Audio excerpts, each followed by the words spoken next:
같이 읽겠습니다. 유월절이라 하는 무교절이 다가오매 대제사장들과 서기관들이 예수를 무슨 방도로 죽일까 궁리하니 이는 그들이 백성을 두려워함이더라. 열둘 중에 하나인 가롯인이라 부르는 유다에게 사탄이 들어가니 이에 유다가 대제사장들과 성전 경비대장들에게 가서 예수를 넘겨줄 방도를 의논하매 그들이 기뻐하며 돈을 주기로 언약하는지라. 유다가 허락하고 예수를 무리가 없을 때에 넘겨줄 기회를 찾더라. 유월절 양을 잡을 무교절 날이 이른지라.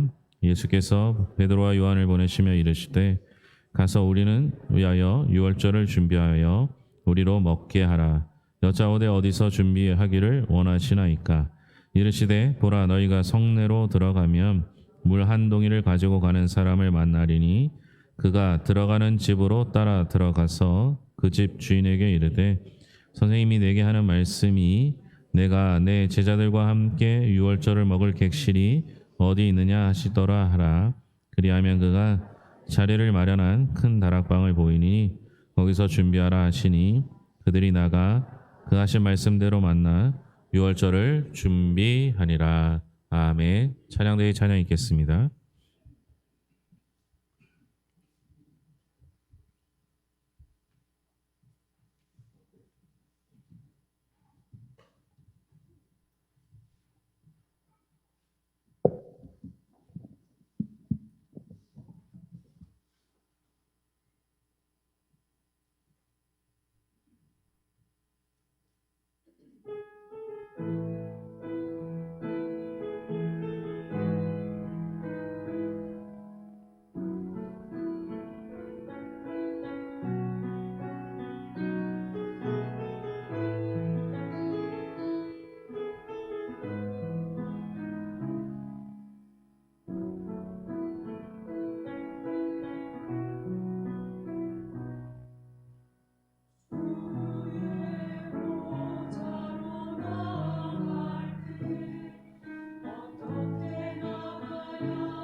2004년 아카데미 작품상과 여우주연상을 받은 영화 밀리언 달러 베이비라는 영화가 있습니다. 권투라는 소재를 통해서 가족 사랑을 다룬 영화인데요. 31살이라는 늦은 나이에 복서를 꿈꾸는 여주인공 매기는 늙고 노련한 트레이너 프랭키의 혹독한 훈련을 통해 챔피언 자리에 오르게 됩니다. 매기가 경기에서 승리하고 싶었던 이유는 가족에게 집을 사주고 더 나은 삶을 살게 해주고 싶었기 때문이죠. 그런데 그의 부모는 매기의 권투 경기를 한 번도 찾아오지 않았고 그녀가 보내준 돈을 흥청망청 탕진해 버렸습니다.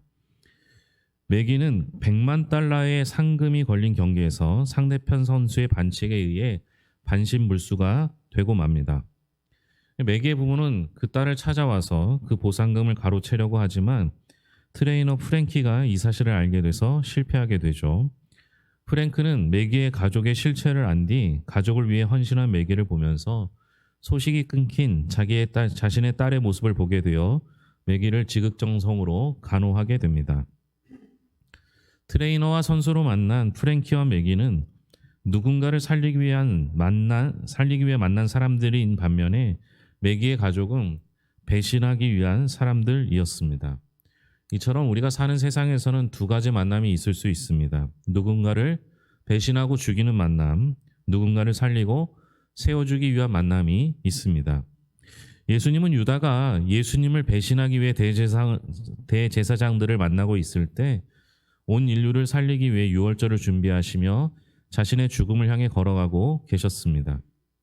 예수님께서는 사람들에게 마지막 때의 환란의 징조, 예루살렘의 멸망, 무화과 나무 교훈, 종말에 대한 교훈동을 말씀하시면서 우리에게 늘 깨어 기도하는 사람이 되라고 말씀하십니다.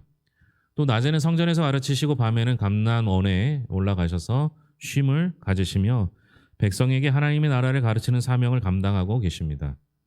유월절이라는 무교절이 다가오자 예수님은 유대인 절기에 맞춰서 유월절을 준비하도록 제자들에게 분부하십니다. 이스라엘이 출애굽할 당시에 10가지 재앙을 통해서 출애굽하게 되는데요. 그때 마지막 재앙인 장자의 죽음에서 살아남을 수 있는 유일한 방법은 어린 양의 피를 문 양쪽 기둥과 윗 임방에 바르는 것이었습니다. 그리고 성경은 이 유월절 어린 양의 피를 예수 그리스도로 상징한다 말씀합니다. 보라, 세상 죄를 지고 가는 하나님의 어린 양이로다. 우리의 유월절 양 곧 그리스도께서 희생되셨느니라. 모세 시절에 유월절 어린 양은 십자가에 달리신 예수님의 예표가 되겠죠. 반면 이스라엘이 구원받은 것을 기념하는 절기인 유월절에 종교 지도자들은 생명을 살리시는 예수님과는 정반대로 사람을 죽일 궁리를 하고 있습니다. 대제사장들과 서기관들이 예수님을 죽일 방도를 놓고 궁리하고 있을 때 사탄이 가롯 사람 유다의 마음속에 들어갔고 유다는 그들과 함께 예수님을 죽일 공모를 하게 됩니다. 여기서는 사탄이 가롯 유다의 마음에 들어갔다고 하지만 대제사장들과 유대 종교 지도자들은요 사탄이 들어갈 마음도 없었던 것 같아요. 성경에 보면 대제사장들이라고 표현되어 있어요. 지난 수요일에도 말씀드렸지만 원래 대제사장은 딱 한 명입니다. 그것도 아론의 혈통만 가능하죠. 그런데 지금 종교 지도자들이 얼마나 부패했는지 대제사장들이라고 표현하면서 대제사장이 한 명이 아니라 두 명이라고 말합니다. 안나스와 가야바 이 두 명이죠. 서로의 관계는 그 장인과 사이입니다. 그러니까 여러분 장인과 사이는 혈통이 될 수가 없어요. 그런데 아론의 혈통만 제사장이 될 수 있으면 둘 중에 하나는 문제잖아요. 둘 중에 하나는 그의 혈통이 아니겠죠. 이렇게 유대 종교 지도자들은요. 하나님의 말씀과 율법을 가르치면서도 불구하고 자신들은 그것을 따르지 않아요. 그러니까 가룟 유다는 그나마 예수님을 따라서 사탄이 들어갈 마음이 있는 건지 아니면 종교 지도자들은 아예 그럴 마음조차 없는 이미 사탄의 역할을 하는지를 알 수 있습니다. 결국 사탄이 들어간 유다는요. 경비대장과 종교 지도자들과 경비대장들을 찾아가서 예수님을 넘겨줄 방도를 의논하죠. 이들은 기뻐하며 유대에게 돈을 주기로 약속합니다. 대제사장들과 종교 지도자들은 예수님을 죽일 방도를 찾고 있었습니다. 근데 찾지 못했죠. 이유는 성경에서는 백성을 두려워한다라고 말합니다. 이거는 우리가 흔히 생각하듯 나라의 지도자들이 여론을 두려워한다, 백성의 민심을 두려워한다 이런 의미가 아니에요. 여기서 백성을 두려워한다는 건 밀란이 날까 두려워하는 거예요. 왜 밀란이 나면 안 되냐? 밀란이 나면 그 당시 로마의 식민지로 살던 유대 지역에 로마군이 투입되게 됩니다. 로마가 워낙 큰 나라이기 때문에 로마군을 다 주둔시킬 수 없어서 일부만 주둔시키고 그 나라마다 자치를 허락했어요. 그러니까 로마의 호위 아래 그 지도자급이라고 되는 사람들은 자신이 기득권을 가지고 나라에서 큰 혜택을 받으며 살고 있었던 거죠. 그런데 밀란이 일어나면 로마군이 들어오면 자기들이 기득권을 유지할 수가 없어요. 그러니까 로마가 다 가져가게 되겠죠. 그래서 안 되는 겁니다. 밀란이 나면 자기의 기득권을 빼앗길까 봐 그러는 거예요. 그러니까 여러분 여론을 두려워하는 것도 아니고요. 민심을 두려워하는 지도자가 아닌 거예요. 우리가 사는 세상도 마찬가지입니다. 여러분 우리가 기득권을 유지하려면요. 나라도 팔아먹을 사람들이 있어요. 지금 종교 지도자들이 그런 거예요. 이들은 자기의 기득권을 지키는 게 더 거기에만 관심이 있어요. 그러니까 로마의 식민지에서 벗어나는 건 관심이 없어요. 오히려 로마의 식민지 상태로 있는 게 유리해요. 그래야만 그 기득권을 유지할 수 있는 거죠. 그러니 예수님을 넘겨줄 방도를 유다가 알려주니까 얼마나 기뻐했겠어요. 그래서 기뻐하며 돈을 주겠다 약속합니다. 넘겨준 유다는 사탄 때문에 그렇다라고 기록하고 있습니다. 사탄이 복음서에 첫 번째 등장한 장면은 예수님께서 40일 동안 금식하시고 시험 받으신 사건이었습니다. 그런데 마태, 마가, 예수님께서는 말씀으로 사탄을 이겨내죠. 마태, 마가에서는 그 예수님께서 이기시고 난 다음에 사탄이 예수님을 떠났다라고만 기록하고 있는데요. 누가복음에서는 얼마 동안 떠났다라고 기록합니다.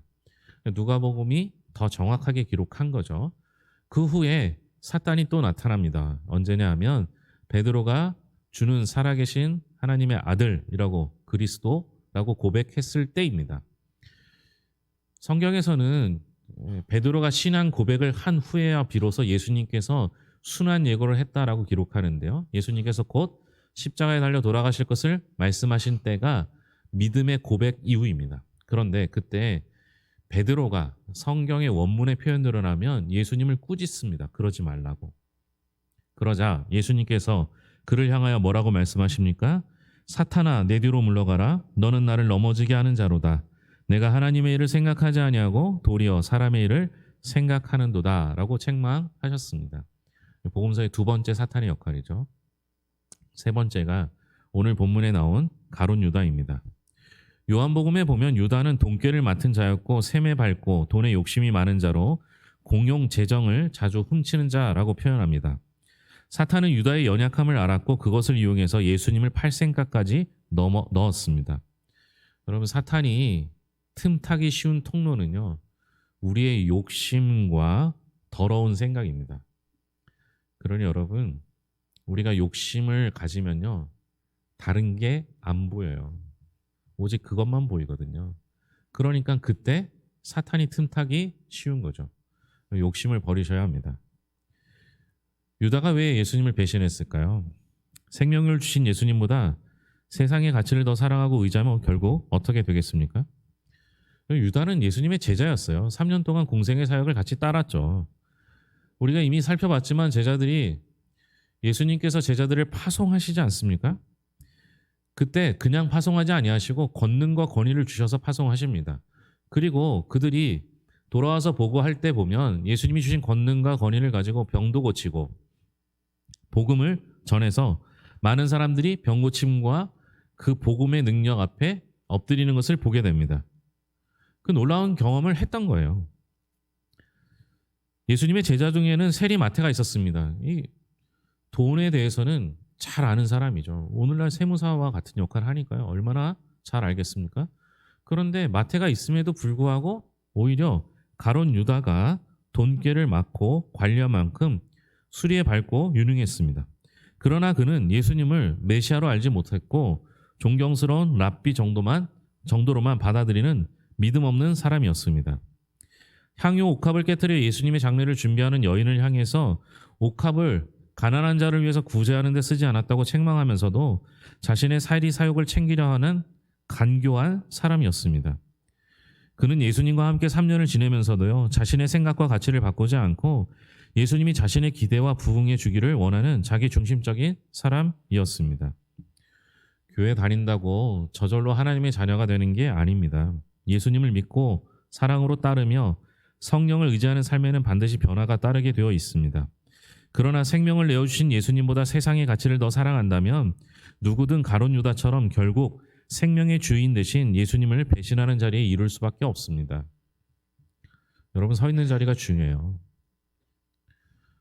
그리고 여러분 서 있는 자리에서 좌우를 볼 수 있었으면 좋겠어요. 여러분 서 있는 자리가 기준이 되면요, 항상 내 성향에 따라서 좌가 많은지 우가 많은지 결정되게 돼 있어요. 여러분 우리는요, 우리가 서야 할 자리를 스스로 선택해서는 안 돼요.